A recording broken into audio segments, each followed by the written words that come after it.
Hi, I'm Kristen Robinson. I am the director of the Cannabis Museum. We've been open for about a year and a half, and we are located in Athens, Ohio. So, our exhibit right now, Cannabis Americana, is about the history of cannabis in America. The story of cannabis in America starts with the story of hemp. In 1605, when the first settlers came across the ocean and landed in America, they started planting hemp.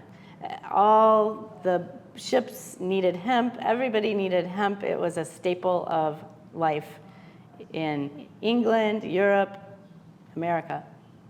It was used for sails for ships, covers for wagons, tents, rope, clothing, all kinds of purposes that hemp served in early America. So this kind of tells the story of hemp. This is the hemp plant way over here in the corner. Sorry.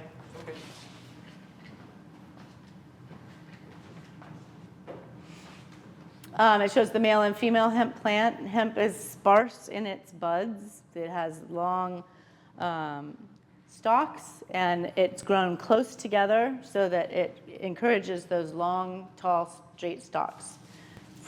That's the best use of the fiber. I have some long stalks here. There you go, stalks. And so it was, again, like I said, it was used to make rope. They've got some pictures here of some rope making machinery, and you can see this is kid work. Kids are doing it. Grown-ups are doing it. And these are some of the tools used for hemp processing. Do you want to tell us a little bit about how they use those tools, or do you know? Yeah, we have, on this wall, we have a few different styles of hackles, hackle, and they were used to comb the raw fiber. And that's maybe the mid step in the processing. There are a few other steps in the processing, like this tool here. This is called a hemp brake, and it is used to crush the stalks of the hemp stalks. And a brake was used with hemp and with flax, and they would crush the stalk, and then they would use a tool called a squitching hammer. Let me point that. This here, this is a squitching hammer, and this would be used to scrape the herds off of the fiber. And once you'd scrape the herds, the woody inner pith off of the fiber, then you would move to the hackles. And you would use the hackles to comb the fiber, separate the long fibers from the short fibers. And this process was used to prepare the fibers for spinning into thread. Excellent. We do have a brake that I can demonstrate the process on. Perfect. So once the hemp is harvested from the field, it has to be dry, and then it has to undergo a process called retting, which is synonymous with rotting. And retting, it breaks down the lignins and the pectins that bond the cellulose and bond the fibers to the inner woody core. So this has been dew-retted. There's another process called water retting, and water retting gives you a finer, more consistent fiber, where dew retting is a little bit coarser but more efficient, or more it takes less time. So this tool here, this is a contemporary version of a tool called a Kentucky hemp brake, and this is used to crush the stalks. I'm going to demonstrate that now. We might have a slight bit of camera shake.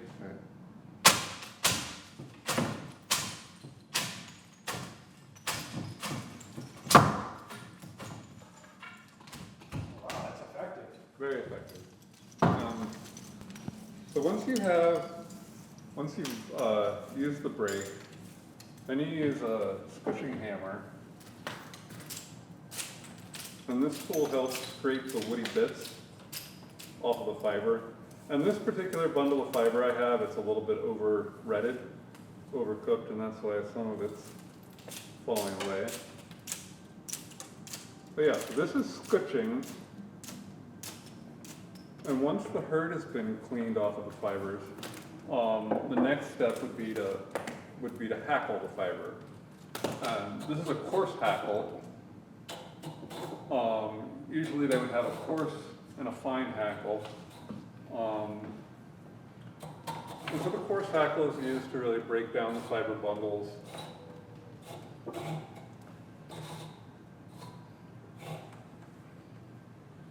And they would have, this kind of hackling, it might have taken 5 or 10 minutes to do a full bundle of they would have used a larger handful of fiber, just for the purposes of demonstration in my supply.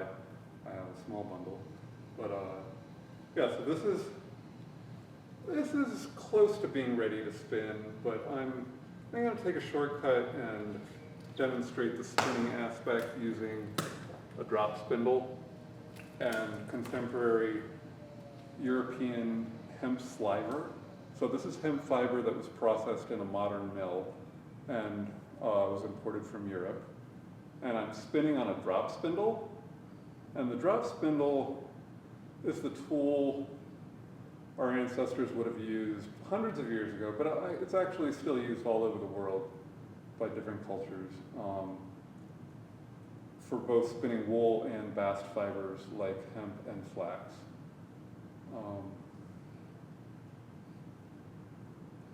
But yeah, nowadays it's all mechanized, and most hemp fiber is blended with cotton, and a lot of the fibers are shortened so they can be used on the contemporary milling machines that we have. But hopefully in the near future we do have a renewed long line fiber industry in the United States, but that's something that we have to build from scratch.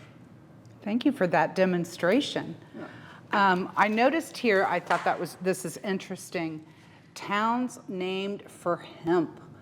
Hempfield, PA, Hemp Fork, Virginia, Hemp Hill, Kentucky, Hemp Island, Florida, Hempstead, New York, Hemp, Georgia, Hempton Lake, Wisconsin, and Hempfield Lake, Mississippi. So that gives you a little bit of idea of how hemp was integral in those times. I will also say that hemp, they're the same word. So Hampton, those kinds of words. It doesn't mean that they were growing hemp in Hampton, but maybe the people who came from the place where they named Hampton for were people who had grown hemp in Europe previously. Excellent. Excellent. Again, it has a little history of the hemp here. 1500s to 1600s, it was introduced to the Americas by the European explorers. In 1605, the Pilgrims in Jamestown report finding indigenous people harvesting hemp.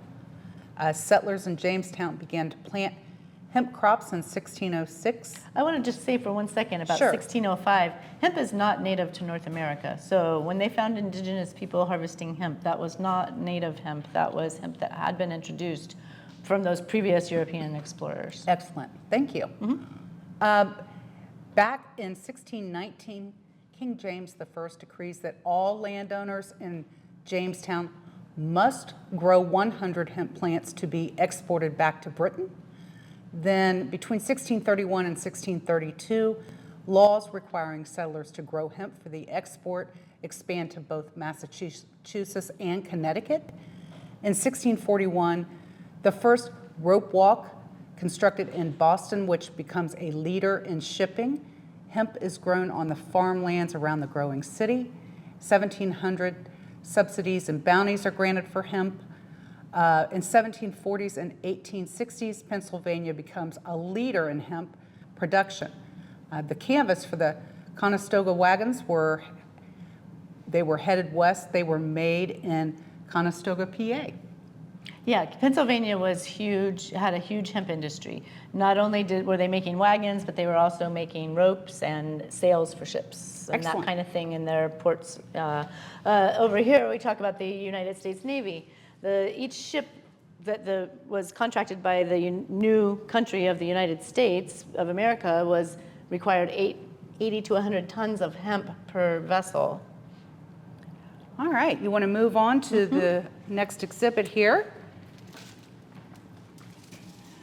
So we'll talk a little bit about the founding fathers. They all grew hemp. We all know about George Washington growing hemp. We know about Ben Franklin and his kite experiment, where he discovered electricity or was able to harness electricity and grow an understanding of what was happening with electricity.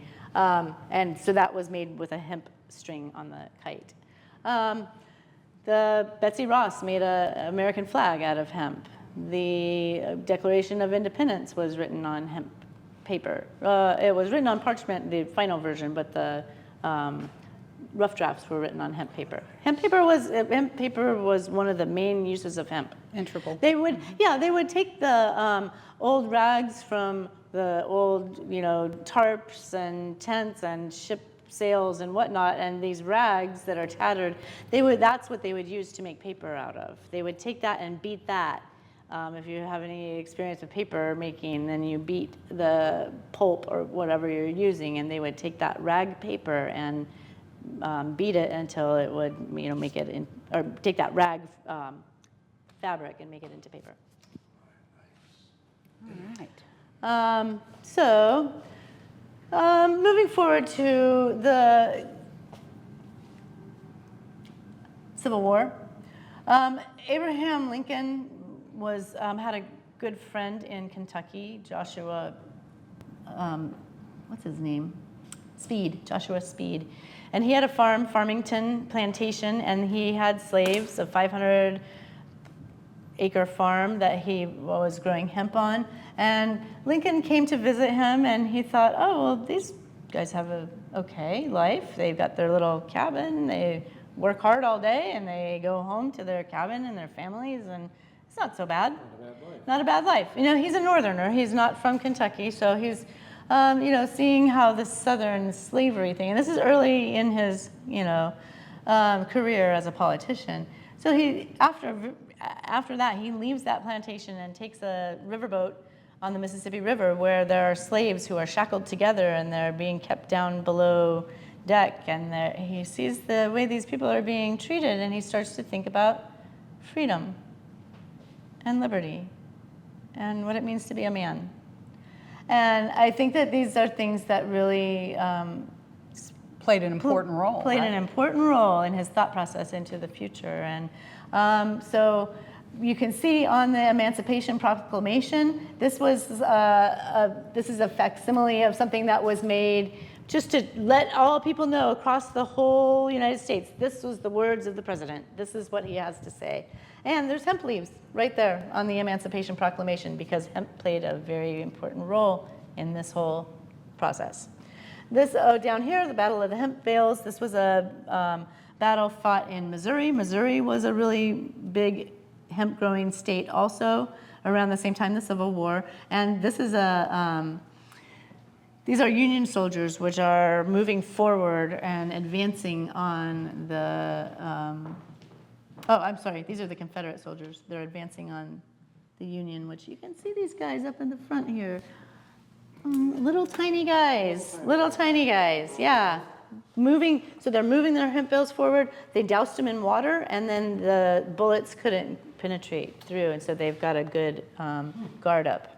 Almost like hempcrete now, huh? All right. That's it, yeah. You want to move on to Sure, this next? yeah. So part of my exhibit is not complete yet, and so this is just another example of, the Kentucky hemp farmers, or the slaves that were growing the hemp in Kentucky. And that Kentucky is really important because they were growing hemp seed in Kentucky. It's got the right climate. It has the long enough growing season that they can make mature seed. Kentucky was always known for its hemp seed. Also for its just, the hemp crop. And when the cotton gin was made in the early 1800s, that kind of reformed fabric in general. Cotton became much easier than hemp to be able to process, and hemp kind of went out of fashion. Cotton rose in its popularity because it became easier and easier to process, but the hemp, they still needed it for rope, and they used it for burlap bags to put the cotton into, and that was one of the biggest things it was being used for, and for twine to bale the cotton with. Isn't the Navy heavily invested also for the ropes for the ships? Well, we're getting there.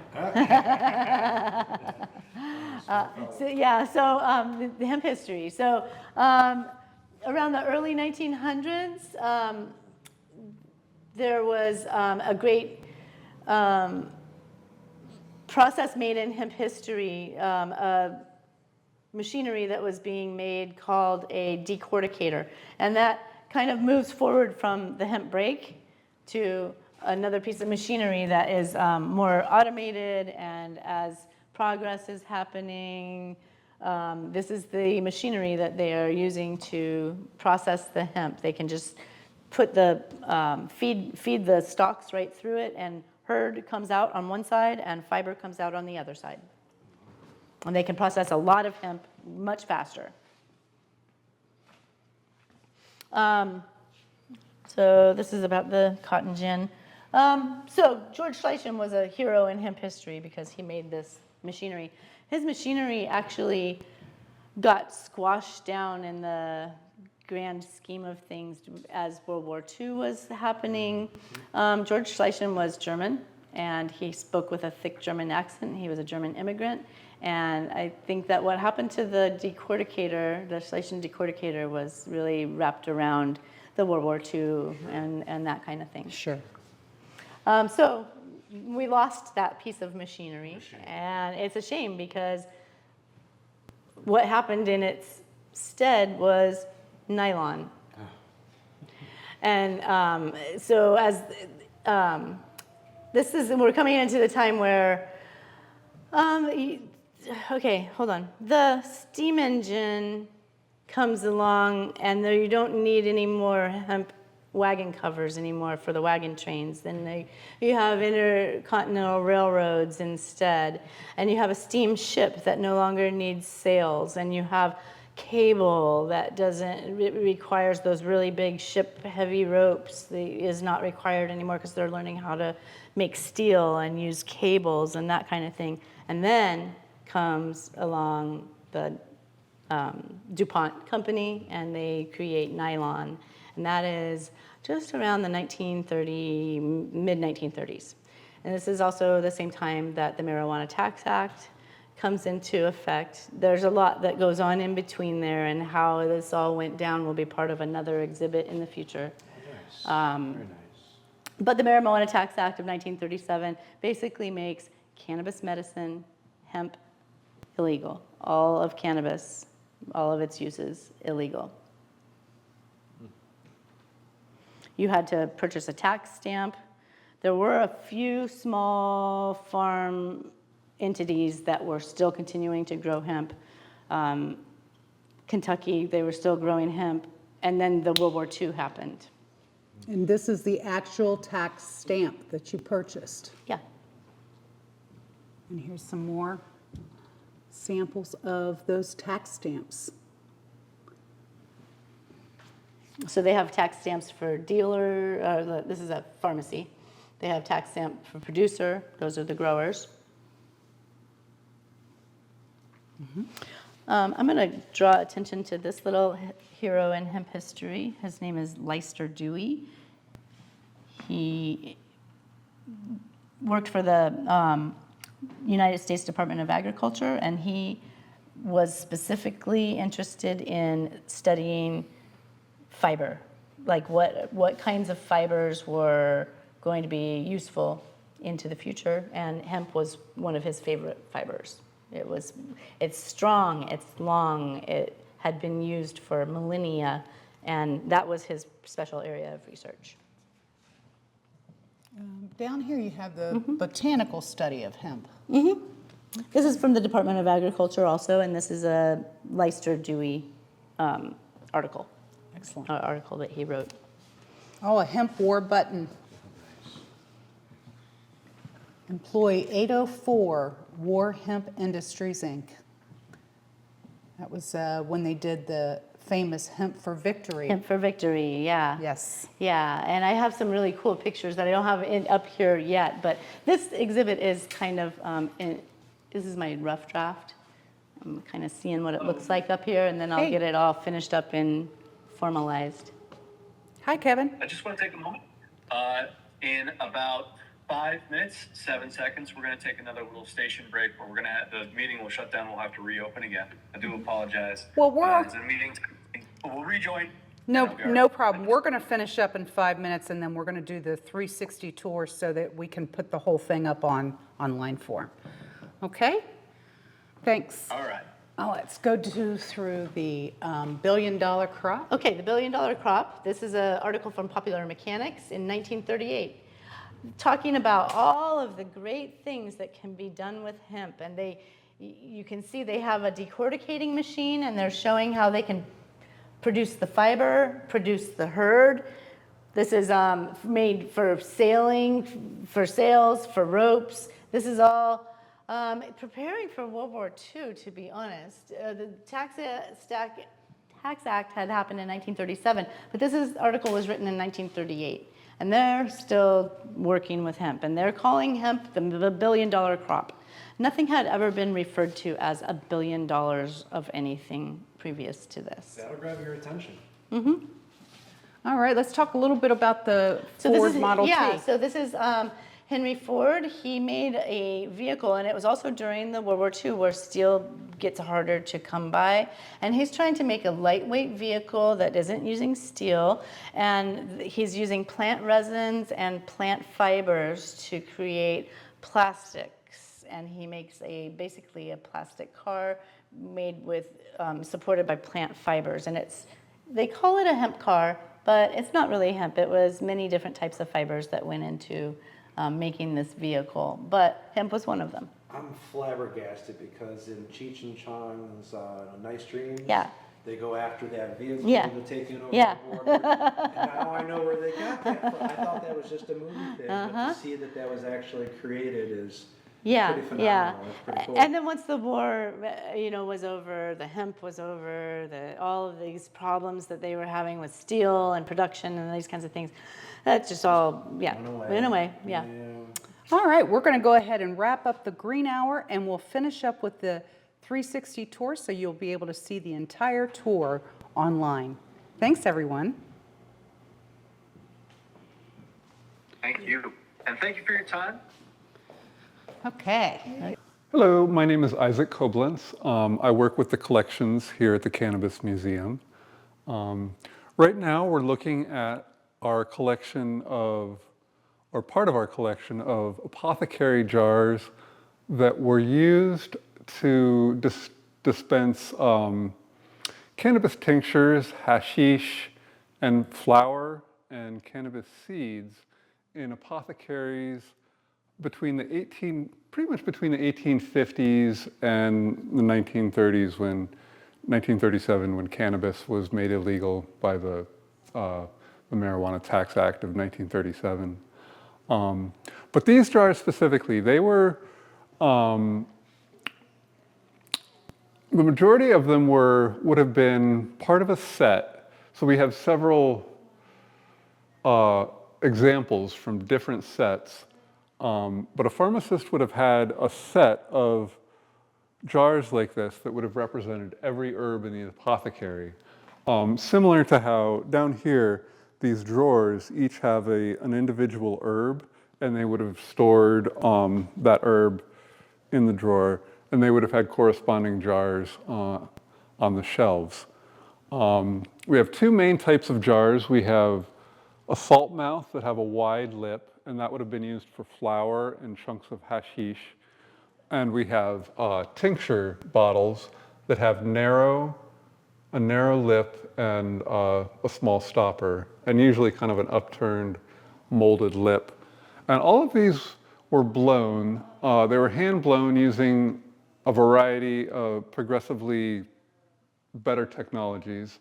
This is one of the earlier bottles here, and I can tell by the way the molded lip and the pontil mark on the bottom.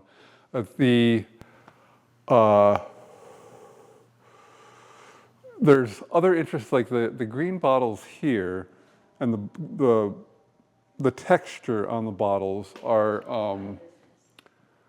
from an era when they started to become more mindful of compounds and their potent compounds and their possible toxicity. And so they used textured bottles, like the ribbing on these green bottles, or it might be hard to make out in the video, I'm not sure, but there's small diamond lattice texture on these blue bottles. And that was to let you know that in the dark, that container had a potent medicine in it that could be toxic. Very smart. Yeah. And red labels were another visual indicator that it had a potent compound that could be poisonous. Let's see. A lot of these bottles are what are called lugs, or label under glass. And the technology started out with a thin, where they would apply the label onto the hand-blown bottle and then put a very thin sheet of glass over top of it. And I think there were a few different processes where they would take the glass pane and paint backwards the artwork that they wanted onto it, including the gilding, and then apply it to the apothecary jar. And this style here, the label was applied on a bed of resin or glue, probably a combination of like pine tar, maybe gum arabic, those types of compounds. And then this right next to it is a lug, a label under glass that is recessed. So the bottle was blown with that recess in place. And one of the functions of that is if tincture dripped, the alcohol-based tincture dripped down the jar, it would be less likely to damage the label, and the label would last longer. Because these types of jars they would be passed down in the family. They were meant to last a very long time, and they were high-end products. It looks like a lot of attention to detail is definitely put in those. Very much so. Like most of these are hand-painted.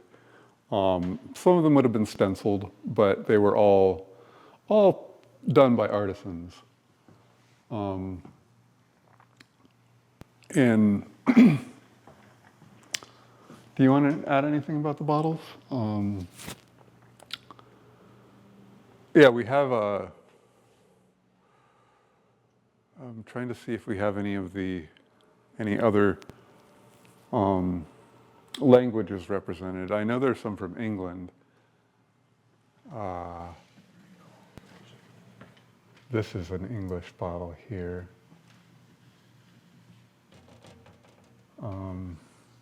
And these fluted green glass are also from England. That one as well. First one that I saw that said poison on it. Yeah, and they had different legislation in England where they were mandated to, I think, write poison on, and they had a red label, and that was because it was a strong medicine that. Cannabis isn't poison. Yeah, it's. But it was also. What else did I want to talk about? Oh, the bottles. So these square ones, they were made by we have a lot of that example. This type here and these smaller ones here, they were made by a large North American firm called Whittam and Tatum, and they made a lot of the glassware for apothecaries in North America, and many of the specimens in these cabinets were manufactured by that company. And these are later specimens where over here these are a little bit earlier. I think also, as far as these bottles are concerned, this came later on as the glass blowing was getting more and more advanced, and what their needs were becoming more and more advanced. And so those square bottles on the top shelf there fit the apothecary shelf. They were made for the apothecary shelf. So when we got this apothecary and all the bottles fit like puzzle pieces, those ones especially. Sure. It's one nice cabinet. Yeah. Definitely a purpose-built. Yeah, the cabinet is actually a recent acquisition of the museum that was donated by the Marietta Historical Society, and it was part of a pharmacy in Marietta called Richard's Pharmacy that was, I believe it was established around 1890, or at least that's when the cabinets date to. Wow. And so this was used in an Ohio pharmacy. And it was also part of a museum exhibit between probably the mid-70s and up to probably around 1990. And then it was put into storage and has been in storage ever since. Wow. And we restored it when we got it. It was not in this condition. Yeah. It definitely had some age, huh? Yeah, for sure. Wow. Well worth saving. There's another piece to this apothecary exhibit, and we hope to be restoring that other piece. It has the workbench, work table, the pharmacist. We have tools. Oh. We have all kinds of All the bells and whistles accessories. Yeah. yeah. Nice. Herbs that are still like in cardboard boxes. Pretty. Bottles. Yeah. Time capsule type stuff. Time capsule. Yeah, very much Everything so. that came off the apothecary shelf when they closed it up. We Right. have all these things. Yeah. That'll be nice. We'll to have see. we'll have an exhibit about it later. Yeah, it'll be nice to see. Let's stop. So these bottles are going to be from the early 1900s, from the era of the pharmacy, the drugstore. These boxes down here are showing cannabis indica, cannabis sativa from Park Davis and Company. And you can buy loose buds in the drugstore. Drugstores are becoming known for different kinds of different kinds of things that they're selling, such as Coca-Cola and the soda fountain, right?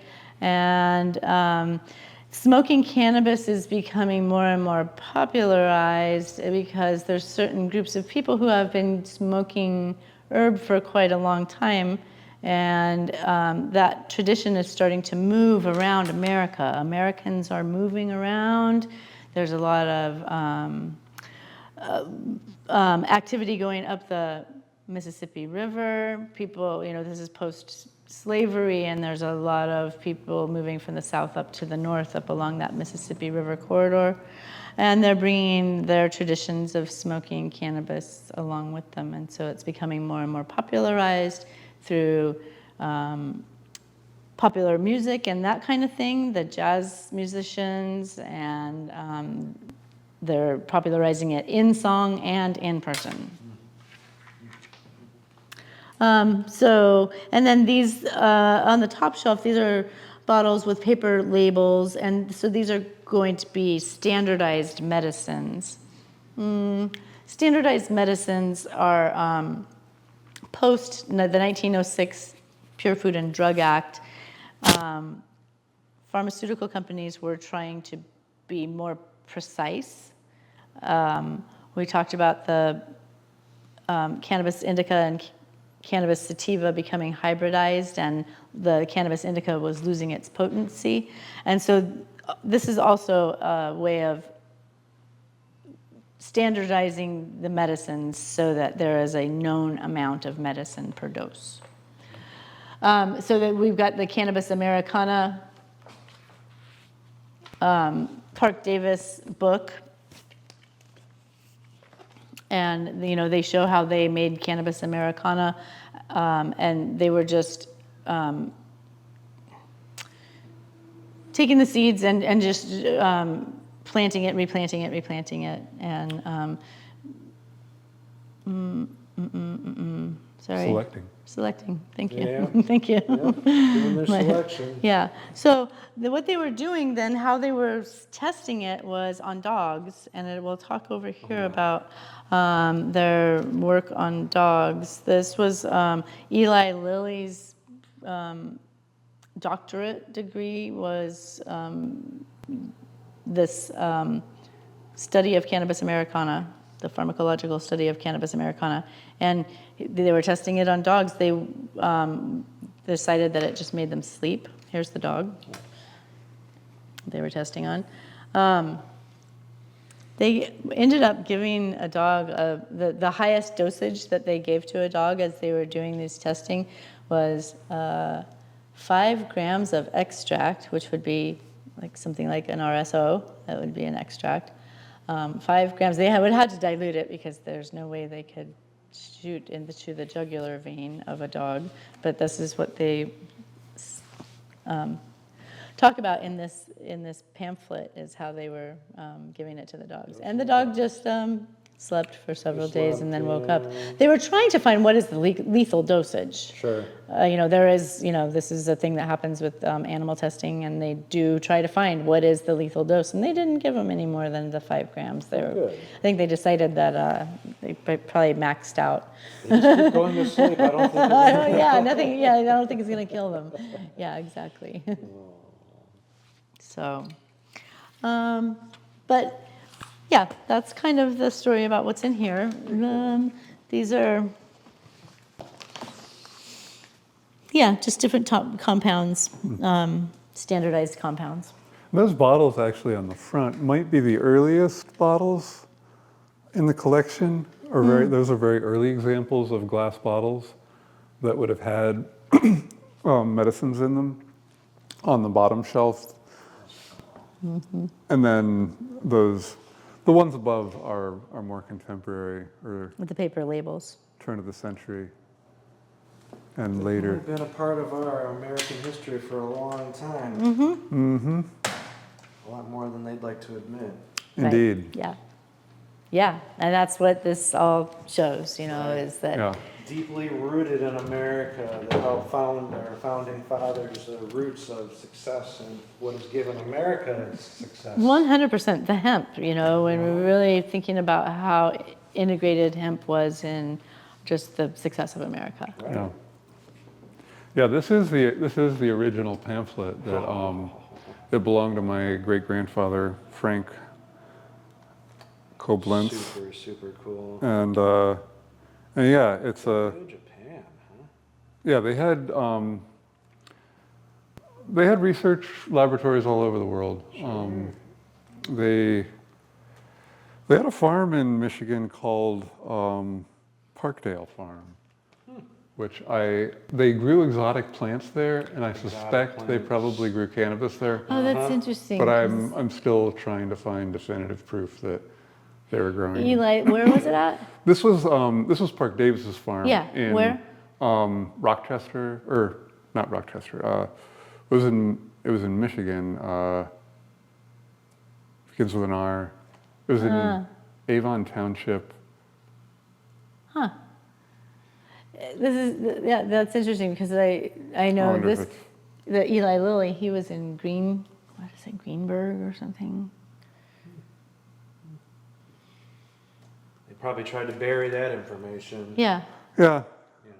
Covert operations. Oh, we never heard that here. Burn it. Well, yes, Eli Lilly denies and hides that part of their history, Yeah. and is not interested in pursuing any of that information.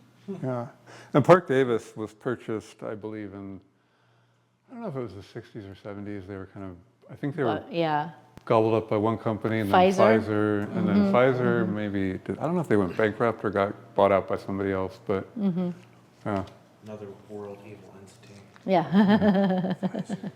Hey, they actually saved my life though. They donated $75,000 worth of life-saving medicine to me. Wow. I can't complain about them. Yeah. For blowing a smoke at a dog. Yeah, so right, you gotta right. really watch. And I could see them probably another new generation in the family was like, I think we're gonna go right instead of going left anymore. Yeah, exactly. What a sad case. Exactly. Squash your history like that. Right, right. So important too. Yeah, well, because botanical medicine really, that is the way that we have treated our ailments for ever, right? Right, absolutely. This is why cannabis has been developed and we have co-evolved together because it has this medicine. And there's a cool artifact in the case here that belonged to my great-grandfather, Frank Herbert Koblenz. And this was his formulary book from when he was a student at the Cincinnati College of Pharmacy in 1884. Oh, wow. And so these were the formulas that he probably learned in class or was, writing down copying from other sources. And this is one of the last entries. Earlier entries have much better penmanship. I'm guessing by the end of the quarter he was like a little less precise, Sure. but at the very beginning he was yeah. he had some pretty nice handwriting. His choreograph was nice. But yeah, that was 1884, and the corn cure recipe here has cannabis indica in it, along with salicylic acid, which is derived from willows, and a few other ingredients. But yeah, that's, Very cool. and this case in general, these are all corn cures which were used for calluses, corns on the feet, that were largely due to the ill-fitting footwear of the time. The very bottom of the case, there's a pair of Victorian shoes that demonstrate why No, thank you. they needed They look fabulous, but they Yeah. feel horrible. why they needed cannabis for their feet. So.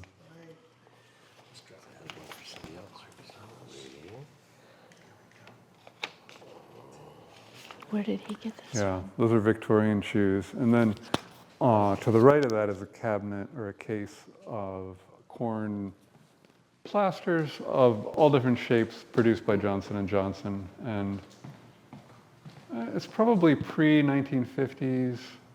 I really don't know the date on the Johnson & Johnson. If those have cannabis in them, it's pre-1937. And I'm guessing they do because it's part of the collection. Sure. Super cool.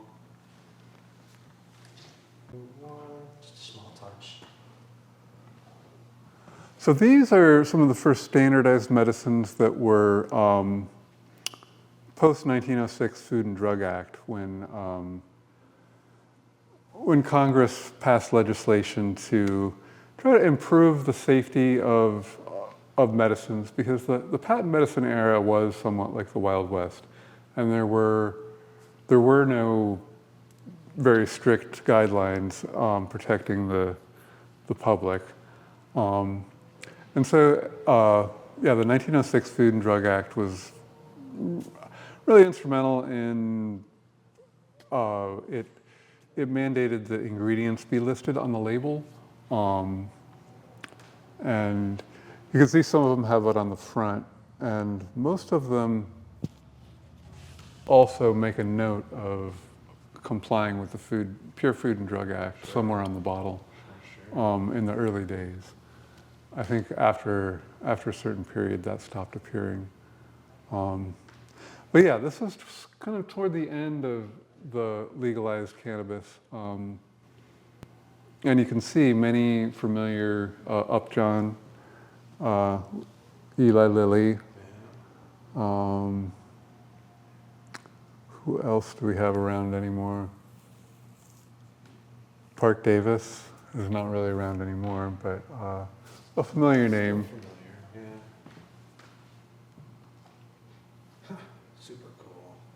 Yeah. So this is a demonstration wall of a hempcrete, which is a contemporary natural building technique where the builders are using a hemp hurd encased in a lime or a lime cement. So the bits of hurd are held together with lime. And the hurd is the woody inner stalk of the hemp stalk. You can see that here. And it's pretty strong, or it breaks pretty easily, but it's very lightweight, and structurally, it's very porous, but it has a lot of strength in when utilized in this form, when it's molded into walls like this. Very dense. Very dense, and so the material it's a very good soundproofing. It's very good at insulating, and it's also has fire resistance, so it can help. It can be a good building material for areas that are prone to wildfire. And we need alternative building materials like that. We do. We really. The biggest hurdle to making this a mainstream product is having a supply of hemp herds, and the biggest hurdle of that is government red tape and all of the permitting that's required to grow a hemp crop. For farmers to be able to grow a hemp crop, there's so much licensing and fees associated with testing that it's not really economically viable to get a hemp industry off the ground. So Gotta change that. we got to change that. We got to talk to our politicians and make sure they're educated on the amazing things that industrial hemp can do for us. Absolutely. I agree with you on that one. I like this. Yeah. Live and direct, feeling Okay, great. so this is our Cannabis Museum gift shop. We have all kinds of hemp items in here. We have hemp twine, hemp craft supplies, hemp thread, hemp for spinning, hemp cordage for making macrame. We've got hemp clothing.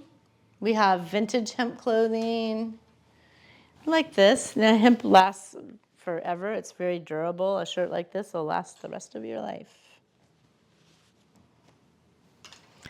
We've got these vintage hemp clothing from Romania from the 1980s, from the Ohio Hempery.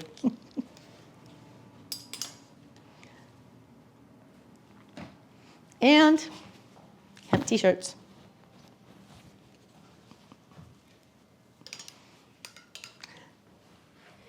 Let's see, what else have we got over here? Sure. Paparazzi. Yep. All right. Hemp mustard. Hey, hemp seed.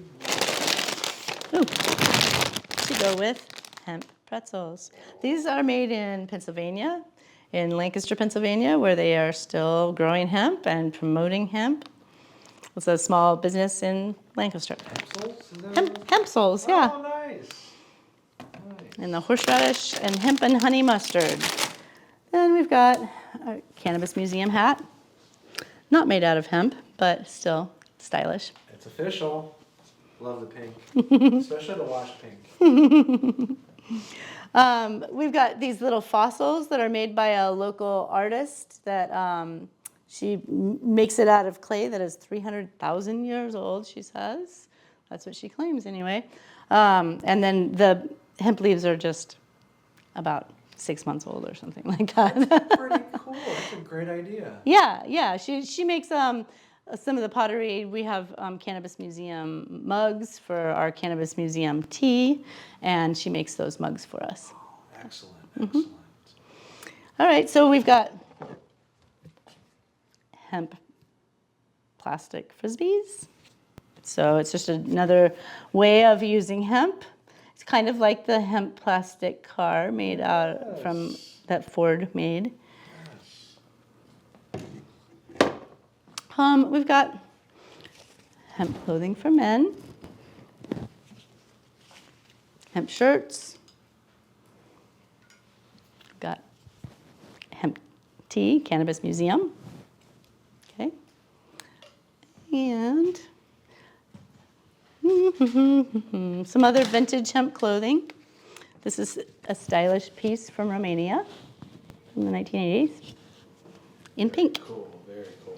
They tie-dye really nicely. I have a friend who has tie-dyed some of these. Oh, I bet you that looks It's awesome. really, it's very nice. It's actually, you see it has this nice, Probably takes really well with that fabric. it does, it really looks nice. So then we have books, you know, a little collection of hemp-related stories. The Boston Massacre, right there. That's a hemp story from hemp history. The Boston Massacre began in a rope walk. You have to go back and think about the history. We've got, another great book I have in my collection is Tales from the Kentucky Hemp Highway. This is a book about hemp history in Kentucky, and as we had talked about when we were talking about hemp, Kentucky was a major hemp producer from the 1770s all the way through the 1860s when the Civil War happened, and things kind of tapered off after the Civil War. Free labor. It was, missing that free labor. That, Don't want to go work for it. Yeah. And then we have postcards. Most of the postcards that we have for sale in our gift shop are postcards. They were originally postcards as well. So not all of them, but this is a postcard from the Kentucky hemp field. This is postcards from the Kentucky hemp fields also. So yeah, using the old tools. And then just, old botanicals and that kind of thing. So Super cool. let's go right over, Yeah. twist around right here. Twist it. And so we have a local producer that makes hemp soap for us. So we've got a supply of hemp seed oil soap. He makes it in bar soap, in liquid soap, and concentrate so that you can make your own soap, add your own water, add your own plastic bottle, and you've got your own supply of soap. For the DIYer in your life. It's really, this is super the cool way I too. do soap. Yeah, Yeah, that's this is cool. great. I used to be a soap maker, and I just buy his soap now. Hey, there we go. Yeah. And then we've got Cannabis Museum mugs and the Cannabis Museum hemp tea. Oh gosh, I don't know where the hemp tea. We must be out of it. Out of hemp tea. All right, I'll have to get some more.